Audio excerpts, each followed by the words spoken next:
Okay, what is going on, everybody? This is your boy Juggernaut097 bringing you guys a new video today.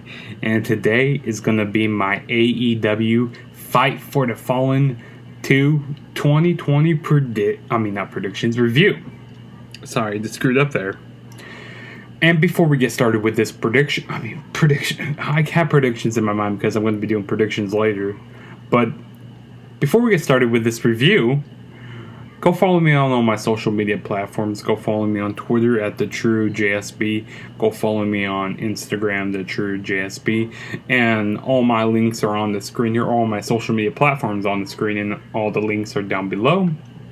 And if this is your first time ever checking out one of my videos, please smash that subscribe button. That really helped me out a lot.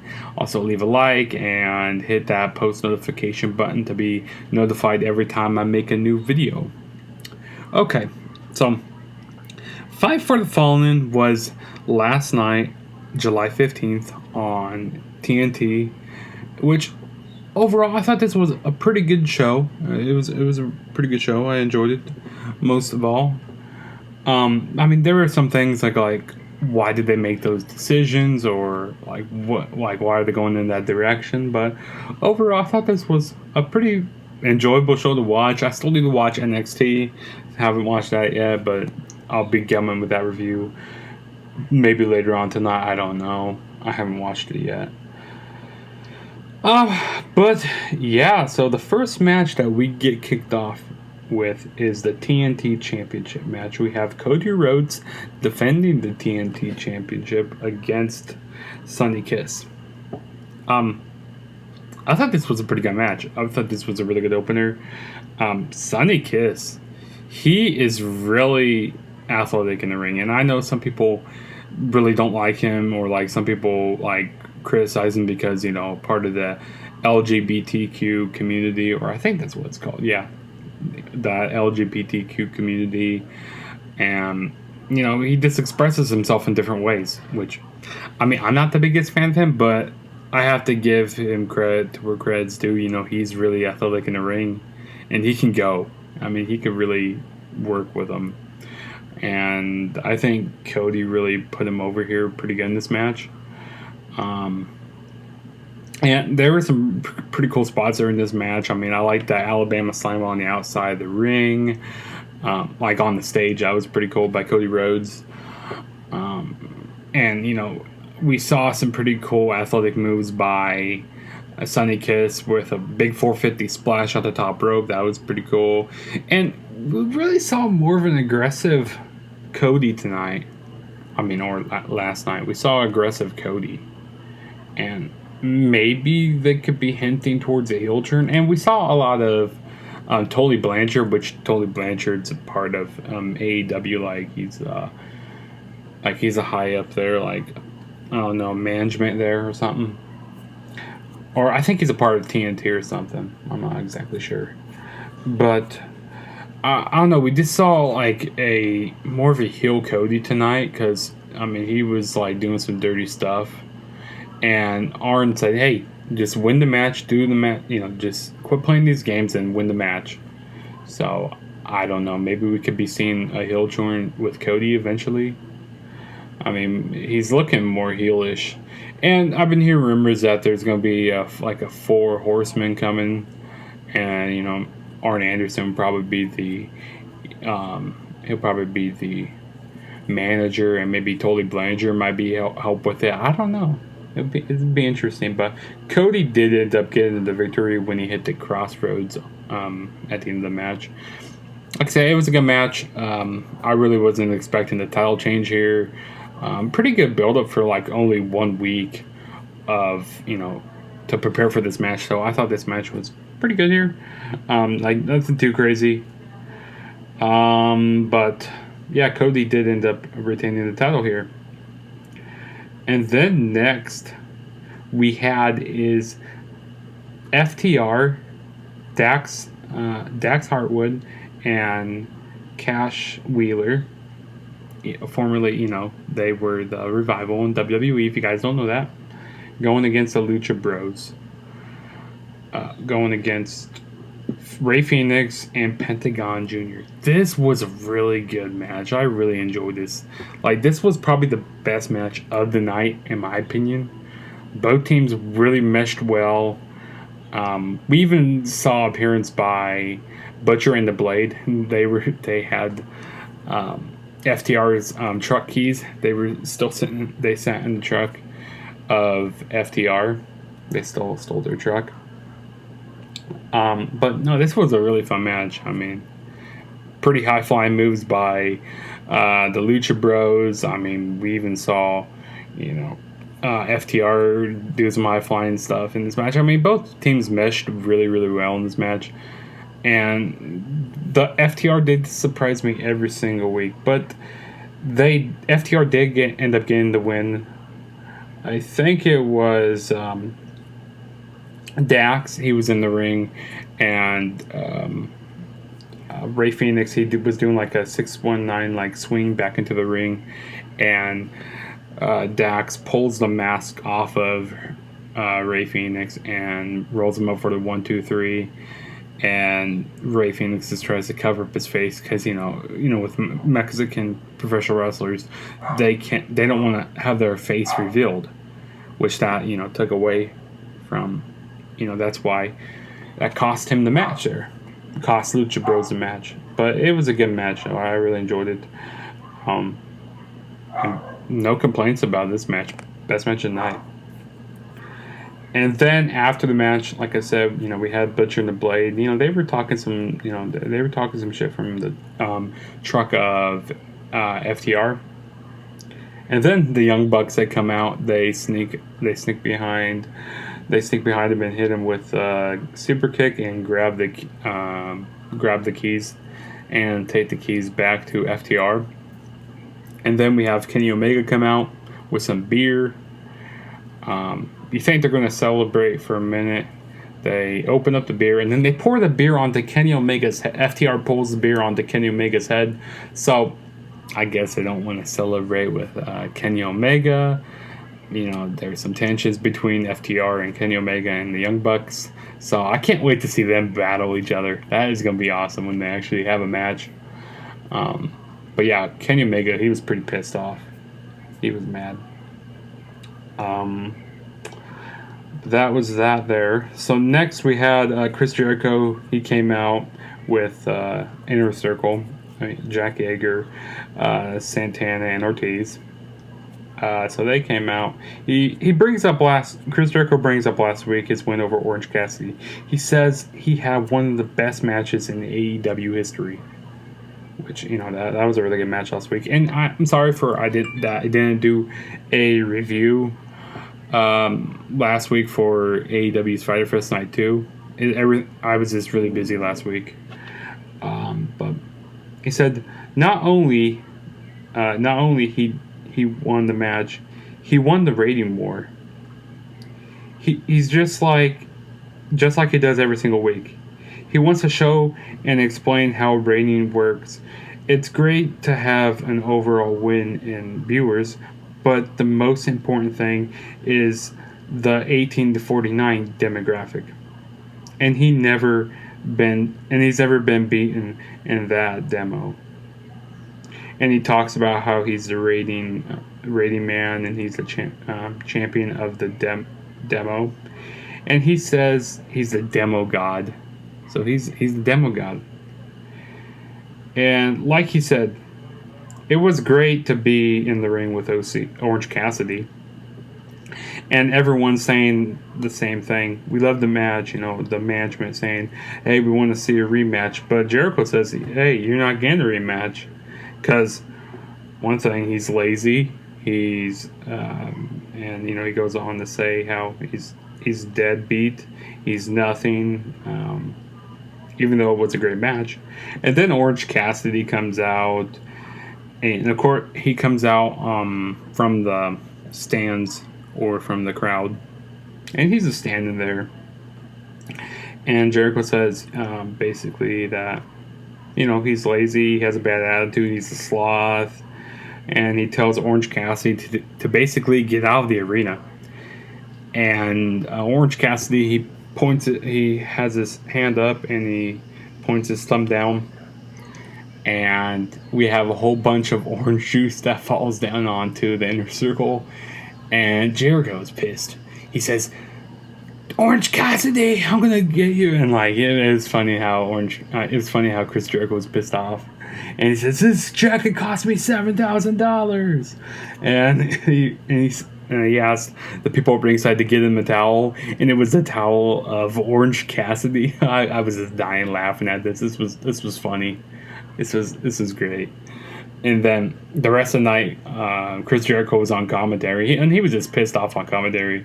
He says, "This is terrible," and it was so funny. I enjoyed it. This was probably one of the best things I've seen on AEW, on Dynamite. A great segment here, and we're gonna definitely see a rematch of them in the future, which I can't wait to see. But yeah, this was a fun segment. And then next we had was Jurassic Express versus the Elite. Now, at first, I thought this was just going to be a pretty quick match. Which, something I don't understand. I don't know why Kenny Omega, he was just selling way too much for Marko Stunt during this match. I mean, he was just selling way too much for him. Which, at first, he wasn't taking Marko Stunt seriously, and then Marko Stunt started getting some moves over on Kenny Omega during the match. And then Kenny Omega was like, okay. He started taking him seriously. He took off his shirt, and he started taking him seriously. The thing is, Kenny Omega, I don't know. He's kind of too nice, in my opinion. Like, I don't know. They just haven't really been building up his character the greatest. I mean, don't get me wrong. Like, he's a great wrestler. But they just haven't been building his character great. But back onto this match. This match was pretty fun. I liked this really big spot. It was a Canadian Destroyer onto... Who was it onto? I think it was onto Matt Jackson. I can't remember which one it was on. But that was a pretty cool spot in the match. It was on into the ring. It was a Canadian Destroyer off of... It was a big like Tower of Doom, basically. And Marko Stunt did the Canadian Destroyer. That was probably the best spot of the match. But the Elite did end up getting the victory when Kenny Omega hit the V trigger onto Marko Stunt and then hit the one-winged angel and got the 1-2-3 for the win. And then after the match, Kenny Omega, he beat up a little bit on Marko Stunt. So it kind of looks like we're going to get a heel Kenny Omega. I mean, I hope they turn him heel because that'd be great, to push him to the world title. I would love to see a Kenny Omega and Jon Moxley match at a pay-per-view. That'd be amazing to see. But, I don't know, they need to do something more with Kenny Omega because if he was in WWE, I mean, he would definitely be shot to the moon. And they're just not building him right now. And that's with multiple, stars that they're doing. Which we'll talk about that more during the main event. But like I said, this was a fun match. I just wish that, Kenny Omega, he kind of needs to be selfish for himself. And, the Bucks, they did great during the match. And Luchasaurus, he never disappoints me. He never disappoints me in the ring, like with all the high-flying stuff he could do. And Jungle Boy, he's pretty good. And Marko Stunt, he's basically there just to take the pinfall. But fun match here. Really enjoyed it. And then the next match we had was... okay, so we had Moxley. He was cutting the promo. He says, next to some... he was cutting the promo next to some barbed wire fans. He has been upset about a great many things. But tonight, he gets into the ring and hits and gets hit and lives on the edge of a lightning bolt. Tonight, his title is on the line. Tonight, the fight for the fallen, their loved ones, people we care about. He's got a hell of a challenge in front of him. He brings up he's not being able to hit a paradigm shift. Maybe he won't try it. Instead, he'll just rip his bicep into. So I like how he was basically building towards, he was saying, hey, maybe I'll just work on his bicep during the whole match, which that's just building, a good storyline build or like good match build. So I like that because that Brian Cage, he had bicep tear. So I thought that was a pretty good promo there by Jon Moxley. Or it's like good build up to the match. And then the next match we had was the Nightmare Sisters. It was Eden, Brandy, and what's her face? Allie, I think that's her name. Going against Kenzie Page and MJ Jenkins. This match was just there. I mean, the Nightmare Sisters won. I really wasn't paying to this match at all. So, yeah, that's that. And then next we had Nyla Rose. She came out, and tonight she was announcing her manager. And Nyla wonders if we were think she's going to let out the information herself. No, she's not going to let out the information herself. She's basically going to let them talk to us, announce it for themselves. And then we have Vickie Guerrero comes out. So Vickie Guerrero is Nyla Rose. Nyla Rose's manager. So that's a big manager there for her. Vickie Guerrero, is welcome to AEW. She's not here to tell anyone about her strategy. She tells Dasha that when Nyla and her are ready to go after the title, it will be the perfect time. Since it's official that she is the manager of Nyla Rose, she has a special message for the locker room. From this moment on, they need to stop lying to themselves about how great they are. Nyla Rose was still everybody's opportunity they have ever dreamed of. And then Vickie Guerrero laughs, and yeah, that was that. I think that's really cool. Which, I mean, there's really not much women right now in the AEW roster, which I really want this women's division to get a lot better, in my opinion. Like, they need this women's division a lot better. But I like that Vickie Guerrero is the manager for Nyla Rose. And then the next match we had was the main event. We had Jon Moxley defending the AEW World Heavyweight Championship against Brian Cage. This was a good match. I really like how Jon Moxley, during the match, he was really working on Brian Cage's arm. And the referee was letting him go outside the barriers during this match. Like, if this was a WWE match, there would be disqualification, if they kept fighting into the ring or brought some weapons. But I like how AEW does this. Like, they don't really cause a they don't really, take the count right away or, do a disqualification right away, which I like that. They let an actual clean play out happen during the matches most of the time. I mean, sometimes are disqualifications or countouts, but yeah. But I thought this was a really fun match. I didn't really like the ending though, but we'll talk about that in a minute. Brian Cage, I mean, he just kind of worked over Moxley a lot during this match. When you think Moxley was going to get the upper edge, Brian Cage would just come back and just beat up on Moxley more. I like how there was one spot during the match. It was on the outside of the ring. Moxley leaned one of the barricades onto the ring, onto the side of the ring, and Brian Cage did suplex on that barricade. So that was pretty cool. We also saw another suplex onto a chair that was on Moxley. Which Moxley, he just took a lot of damage during this match. But again, Jon Moxley, he just worked on Brian Cage's arm during this whole match, which was, what he said he was going to do. He said that he was going to work on his arm because, he couldn't really get the paradigm shift onto Moxley. I mean, couldn't get the paradigm shift onto Brian Cage very well. So I like how that played into that story a little bit. That was good. But Moxley would end up getting the victory when he had a submission onto Brian Cage, and he was just working on his arm, and he was just wrenching back on that. I mean, and maybe the hole was in for like 30 seconds or so. Taz, he just throws in the towel, and by a referee stoppage, Jon Moxley retains the title.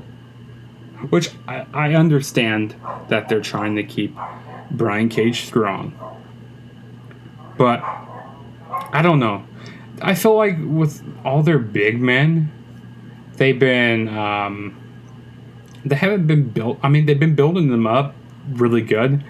And then by that, they just go down to basically being nothing. I mean, we look at, let me think of a big guy who we got here.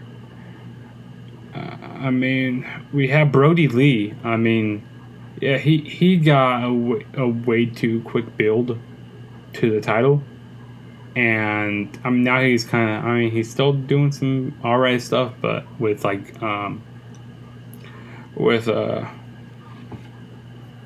what's his face? I can't remember. It's Colt Cabana. Sorry, and as being the exalted one, but he's kind of not doing much right now. And the same with Lance Archer. They had him, going in, beating up a whole bunch of people, basically beating jobbers, and then he loses to Cody. And what's he doing now? Facing Joey Janela? And I don't know, from a distance, it looks like they're going to do the same with Brian Cage. I hope not. But after the match, we had... so Brian Cage, he was pissed off. He finally realized what happened. And then the lights go dark, and Darby Allin shows up with his skateboard, does a dive with his skateboard onto Brian Cage. And Brian Cage, he was just pissed, and we had a whole bunch of referees come out, a whole bunch of AEW management try to break this up, and Jon Moxley and Darby Allin, they were kind of dapping each other up, basically saying, "Hey man, hey," and Darby Allin goes like, "Hey, I want a chance at your title here soon." But I think that I wish Brian Cage after the match, he just would have destroyed Darby Allin, to keep him looking strong, and destroyed Jon Moxley after the match, being like, "Hey man, he should have fought past all those referees." And I think that's how they should have done it.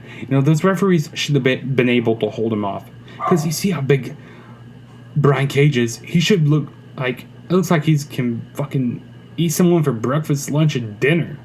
I mean, he's just a beast of a man.